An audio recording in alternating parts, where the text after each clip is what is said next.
과거에 지나간 정부의 어떤 지나간 일에 대해서 들추고 또 들여다보고 확인을 하는 것도 굉장히 중요한 일이지만 또 앞으로도 걱정이 좀 되는 지점들이 있습니다. 지금 뭐 위에서 정책실장 그리고 뭐 국토교통부 장관 다 바뀌었죠.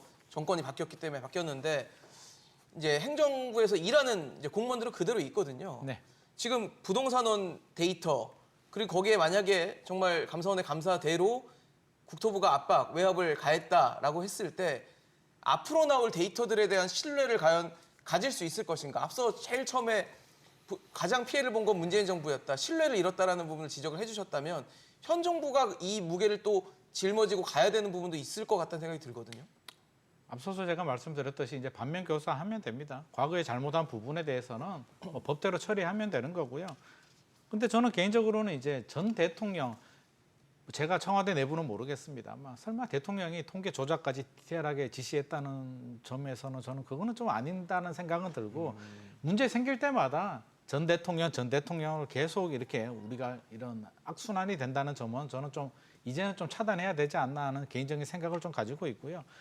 이제는 개입하면 안 되잖아요. 정확한 통계가 나와야 되기 때문에 과거 일은 과거고 잘못한 부분에 대해서는 물론 그걸 누가 지시를 했는지에 따라서 형사처벌 필요하면 해야 되겠죠. 당연히 벌 받아야 되고 앞으로는 하지 않아야 되는데 최근 이제 그런 말씀들이 많이 나옵니다. 이 통계 믿을 수 있겠냐. 특히 부동산원 통계는 못 믿겠다라는 이야기가 나오는데 저는 세 가지 통계를 다 보거든요. 부동산원 통계, KB 부동산, 부동산 R124 통계를 다 보는데 최근 흐름을 보면 오히려 부동산원 통계가 저는 더 정확하다고 봅니다.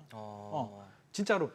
집값이 어느 정도 바닥을 찍고 반등을 하는데 부동산원 통계는 플러스가 나왔는데요. 뭐 KB 부동산이나 부동산 R124는 오히려 더 늦게 반영되는 부분이 있거든요. 그래서 저는 부동산원 통계 자체를 저는 부인하지는 않고요. 과거에 일부 이제 그런 사례들 우리가 믿지 못했던 신뢰가 떨어지는 그런 일들이 있었다 하더라도 그 자체를 부동산원 자체가 문제고 그 조사하는 조사원들이 문제는 아니라고 생각합니다. 최근에는 꽤 정확하게 나오고 있기 때문에 믿고 기다리고 봐줘야 되고요. 그 윗선에서는 앞으로는 절대 개입하지 않도록 설사 원하는 결과가 나오지 않더라도 그대로 받아들이고 인정하면서 거기에 맞는 제대로 된 정책을 펴야만 국민의 신뢰를 얻는 부동산 정책이 되지 않을까 생각합니다.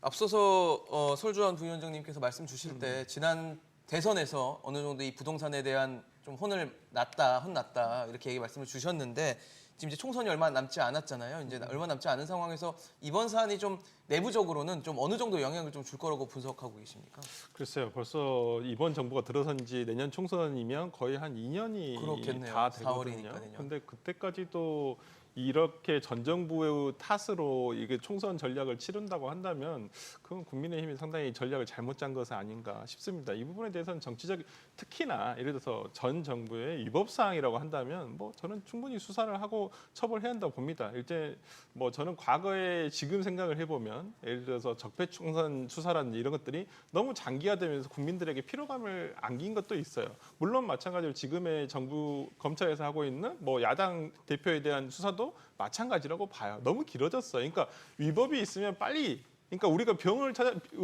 가더라도 그러지 않겠습니까?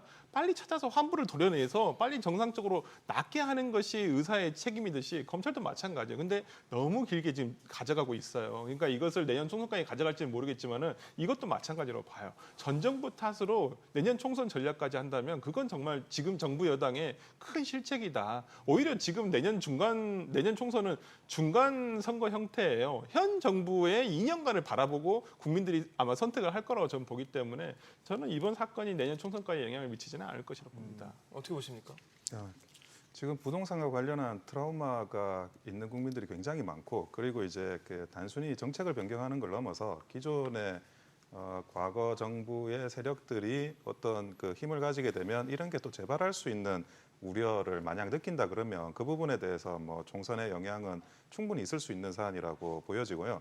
두 번째는 이제 그 부동산원에 대한 부분, 부동산원 조사원들이나 부동산원이나 통계를 조작해서 얻을 이익이 없어요. 권력이 개입하지 않으면 그 부동산원이 내용을 조작할 수 없는 상황이고요. 당연히 또 그렇게 하실 거고 그렇게 생각하고 있습니다. 다만 제가 그 부동산 통계와 관련해서 좀 말씀을 드리면 부동산을 이제 금융이라고 많은 분들이 또 보고 계시지만 돈하고 다른 게 부동산은 일단 공산품입니다. 공산품이고 그 연식이라든지 어떤 기능이 있느냐, 뭐 자동차도 뭐 옵션이 뭐 있느냐에 따라 가지고 중고차 가격이 달라지잖아요. 근데 그 공산품으로서의 특성이 지금 현재의 부동산 통계는 그게 반영이 안 돼요. 그렇기 때문에 조금 더 세밀하게 그러면 이제 부동산원 조사원들이 굉장히 힘들어지실 것 같긴 한데요. 조금 더 공산품이라는 특성이 반영돼 있는 통계 자료가 나와야지 그게 그 정부뿐만이 아니라 국민들께도 제대로 된 자료가 될 거라고 봅니다. 알겠습니다.